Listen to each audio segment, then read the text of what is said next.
retour dans l'Africa Newsroom, nous sommes toujours en compagnie de Touré Bangali, journaliste, et de Djimal Taleb, notre éditorialiste. Alors, sans plus tarder, le dossier du jour.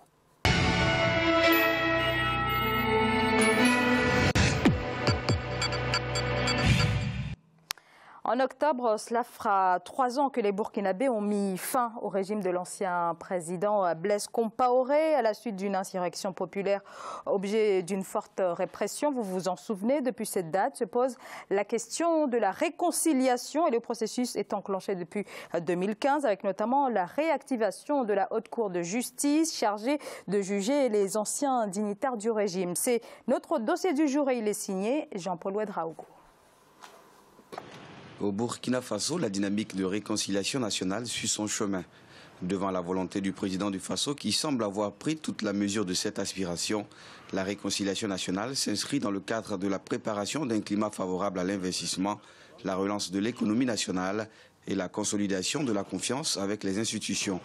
Le processus ambitionne surtout de fixer des mesures spécifiques aux violations de l'insurrection populaire de 2014 et du coup d'État de septembre 2015. Considérant le rétablissement des liens sociaux comme un objectif majeur de la justice transitionnelle, le pays, en 2015, s'est engagé dans un processus de réconciliation nationale. Ce processus, appuyé sur les tribunaux spéciaux et l'installation en mars 2016 du Haut Conseil pour la réconciliation et l'unité nationale, a produit des résultats concrets à même d'assouvir les attentes légitimes du peuple burkinabé. Les acquis obtenus en moins d'1 an d'exercice du nouveau pouvoir sont satisfaisants, notamment le renforcement du dispositif sécuritaire pour faire face aux terroristes qui se sont attaqués à notre cher pays dès les premières semaines de la session au pouvoir du président Roch Marc Christian Kaboré.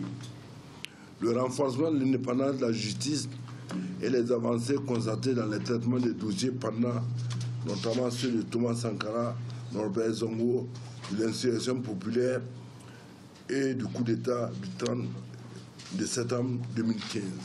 Dirigé par Alioune Zanré, le tribunal militaire a pour sa part rendu ses premiers verdicts dans les affaires dites de Yimdi et du putsch manqué. Cependant, en dépit des avancées certaines engendrées par cet engagement pragmatique des autorités, ces tribunaux ont souvent fait l'objet de récusations pour incompétence par les inculpés. On se trouve dans une situation où l'association de malfaiteurs c'est par nature une infraction de droit commun. Et vous savez que les infractions de droit commun sont de la compétence des tribunaux de droit commun, en l'occurrence du tribunal de grande instance.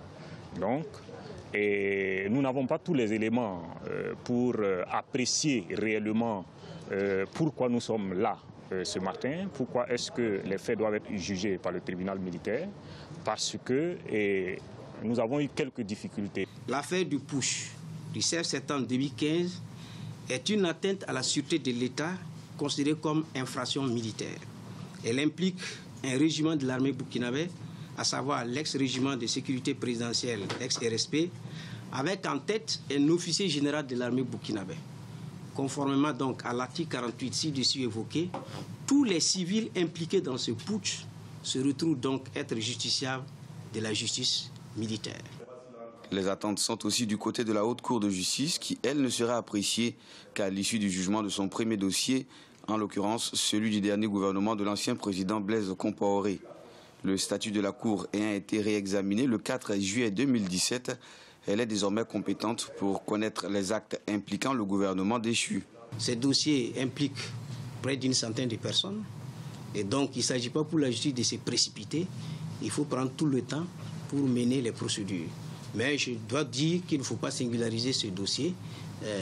Il y a d'autres dossiers sur lesquels la justice travaille, parce que même au niveau du tribunal militaire, il n'y a pas que ce dossier. Dans tous les cas, le dossier il est suffisamment avancé et je crois que très bientôt, vous serez édifiés. Je pense que le parquet aura l'occasion de communiquer.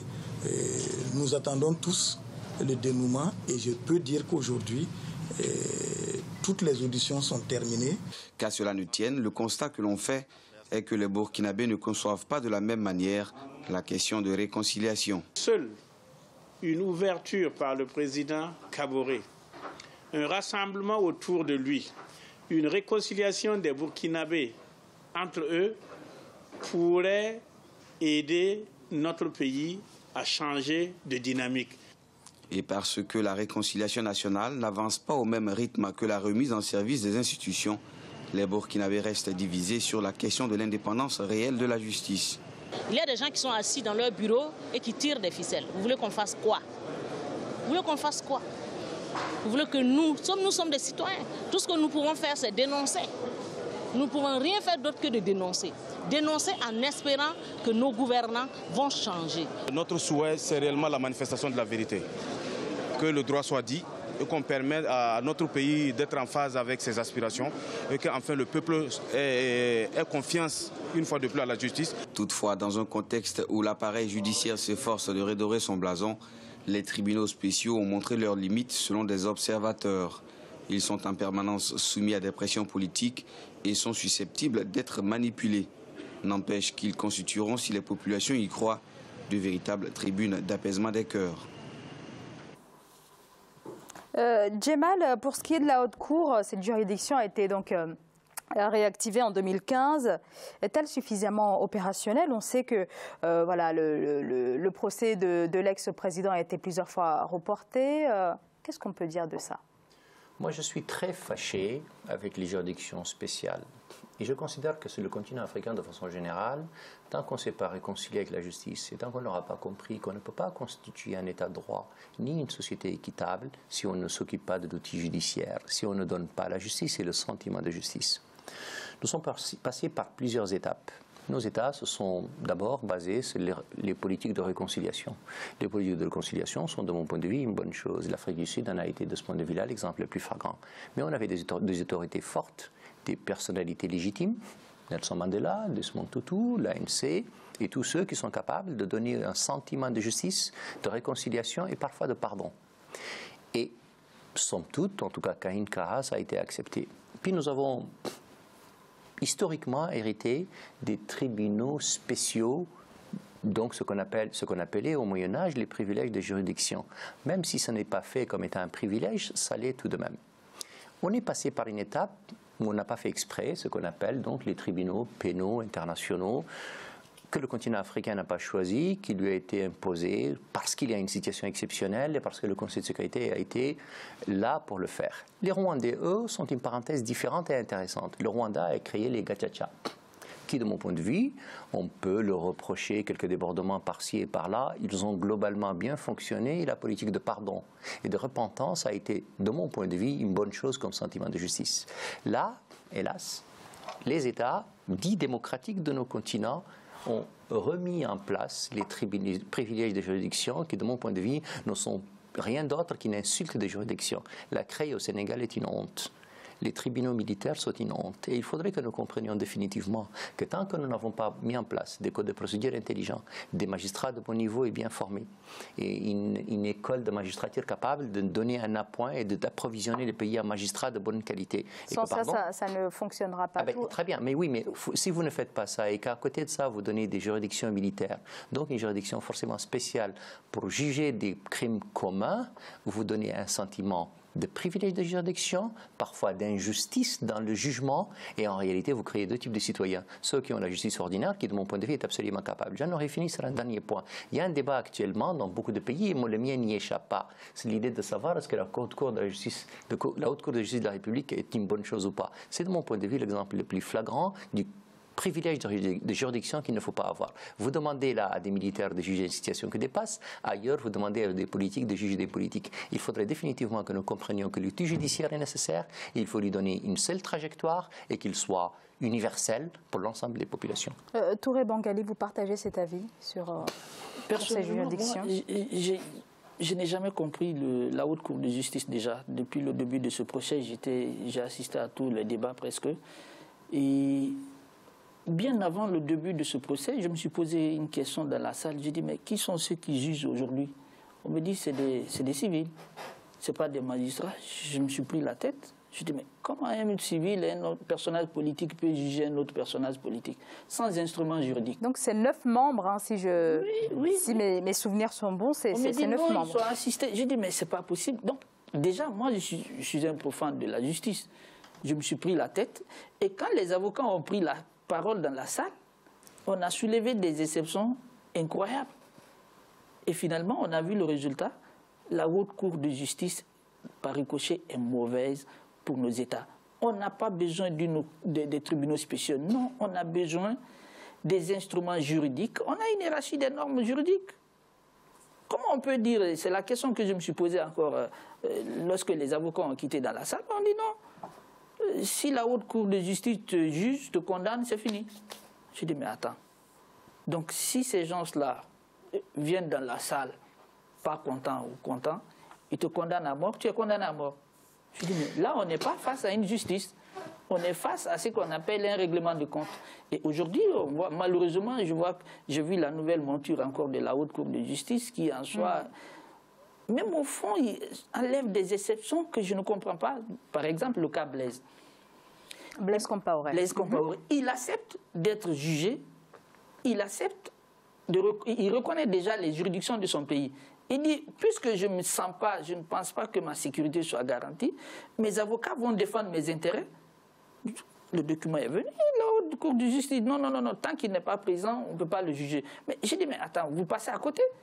Déjà, il reconnaît les juridictions de son pays. Si on est face à une juridiction auquel l'accusé reconnaît, c'est une première étape. Et malheureusement, même la nouvelle réforme de la haute cour de justice, ça n'y est pas. Donc je pense qu'il faut qu'on juge les gens conformément aux règles juridiques. On ne peut pas créer des tribunaux spéciaux sur des délits ou des crimes aussi graves que ça. C'est pas le rôle. Donc il faut renforcer déjà les instruments juridiques actuels. Il faut mettre les magistrats, il faut mettre dans le corps juridique pour juger. Pour moi, le jugement n'est pas l'apanage de quelqu'un qui ne connaît pas les règles élémentaires. Parce qu'il y a ce qu'on appelle connaître la loi, l'interpréter et l'appliquer. Tu ne peux pas te lever un beau matin et dire que je vais te juger. Voilà, donc je pense que c'est pas bien. Il est quand même jugé par contumace, mais est-ce qu'une réconciliation nationale des Burkinabés est possible alors que le président est en exil en Côte d'Ivoire et puis il a en parallèle acquis la nationalité ivoirienne? Ce sont là deux sujets différents. Où on se penche, c'est le droit. Et on se dit, la Cour de justice de la République est-elle pertinente? Les tribunaux militaires sont-ils pertinents? Faudrait-il que nous créions une unité judiciaire générale qui est capable de juger tout le monde et auquel cas nous allons faire un état général de la justice et essayer d'améliorer les situations? Ça, c'est un débat juridique, celui-là, je l'entends beaucoup plus. Ou alors on se dit, nous allons faire un débat politique. Et le débat politique est de dire, après tout, nous avons vécu des années sombres, 27 années difficiles, probablement au-delà. Avons-nous le droit aujourd'hui d'essayer, par les connaissances que nous avons aujourd'hui, une situation totalement nouvelle et différente, de juger des vérités pour lesquelles nous n'avons pas d'éléments, qui sont dans un contexte accepté à un moment donné? Et est-ce que nous n'avancerions pas plus en essayant de faire tabac sur ce passé, de demander aux gens de faire acte de repentance, acte de pardon, de demander à l'autorité publique, elle, d'effacer ou d'absoudre les crimes qui ont été commis à ce moment-là? C'est aussi un choix politique qui peut se défendre. J'ai donné tout à l'heure l'exemple de l'Afrique du Sud, il est bon. Il y a l'exemple du Rwanda, il est très bon. Il y a l'exemple du Maroc, plus récemment encore, qui était très bon. Et donc nous sommes capables de réfléchir à des solutions politiques, et donc on met de côté l'outil judiciaire, auquel d'ailleurs on pourra faire recours dans des cas exceptionnels, dans des situations exceptionnelles, mais ce sont des choix politiques. Non, attention, moi je suis quelqu'un qui est très attaché à la justice. Pour moi, on ne peut pas parler de réconciliation sans justice. Le problème burkinabé, il est profond. Ce n'est pas l'insurrection, le problème de justice ou de réconciliation au Burkina Faso. Il y a un certain nombre de crimes. Il y a un certain nombre de faits qui se sont passés, qui se sont déroulés, auxquels tous les Burkinabés jusqu'à aujourd'hui réclament de génération en génération la justice. L'affaire Thomas Sankara, aujourd'hui, est réclamée. Donc c'est vraiment, véritablement 27 années qu'il faudrait purger. Il faut forcément. Pour moi, la réconciliation passe d'abord par des aveux. On ne peut pas réconcilier un pays si les gens ne reconnaissent pas d'abord leur tort.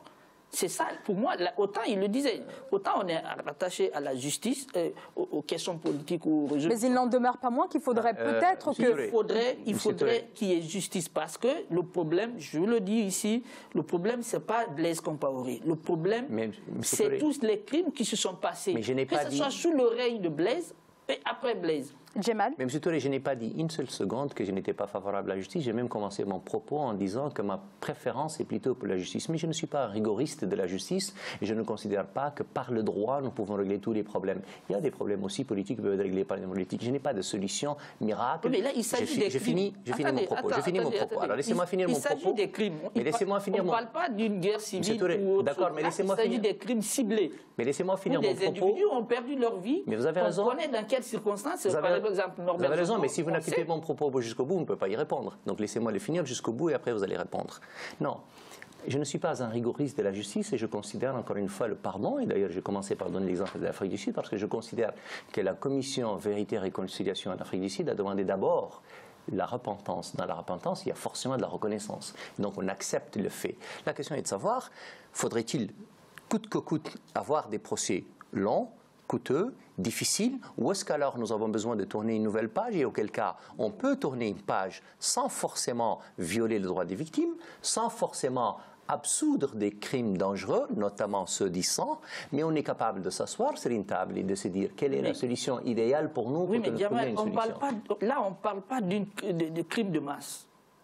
Vous comprenez? On ne parle pas de crimes de masse. Ce qui s'est passé en Afrique du Sud est compréhensible. Ce qui s'est passé au Rwanda, c'est des crimes de masse.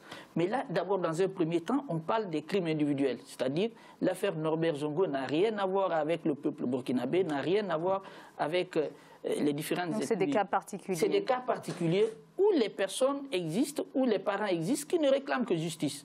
Peut-être l'insurrection, on peut penser que c'était...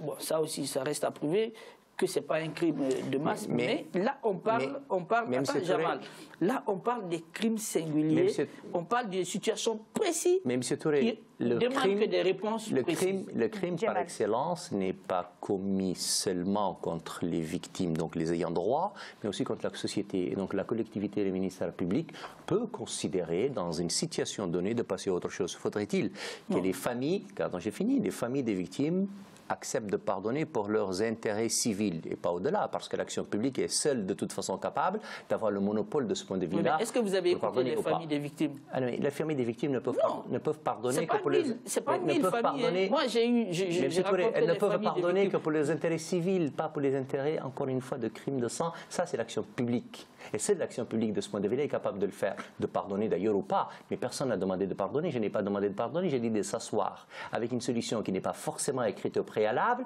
mais sur laquelle nous allons réfléchir. Est-ce que l'intérêt politique, donc l'action publique, est capable de décider sur autre chose? Deuxièmement, est-ce que les ayants droit eux-mêmes sont capables de pardonner pour leurs intérêts civils? Troisièmement, est-ce que pour la bonne marche du pays et la page d'avenir, on est capable de faire attention à ce qui s'est passé pour passer à autre chose. Je n'en sais rien, je ne décide pas, mais je ne décide pas pour les je ne décide pas pour les Burkinabés, je ne décide pas pour les Burkinabés. Je pense que les Burkinabés sont suffisamment intelligents pour s'asseoir et trouver une solution, et laquelle solution est meilleure pour eux. Le seul problème pour moi, ce sont les juridictions d'exception, les juridictions privilèges de juridictions. On est d'accord sur ce point. Messieurs, on va faire un très rapide rappel des titres développés tout au long de cette émission. Lancement au Sénégal de la campagne des législatives du 30 juillet. 165 sièges sont à pourvoir. Une campagne particulière, elle devrait acter le retour de l'ancien chef de l'État Abdoulaye Wade, qui est actuellement tête de liste d'une coalition de l'opposition. Autre actualité, aucune cérémonie ni manifestation officielle n'a marqué ce 9 juillet, le 6e anniversaire de l'indépendance du Soudan du Sud. Les festivités ont été annulées pour la 2e année consécutive en raison de l'instabilité économique et politique du pays. Le Soudan du Sud toujours en proie à la guerre civile. Une courte pause et on se retrouve dans quelques instants pour la suite de l'Africa Newsroom.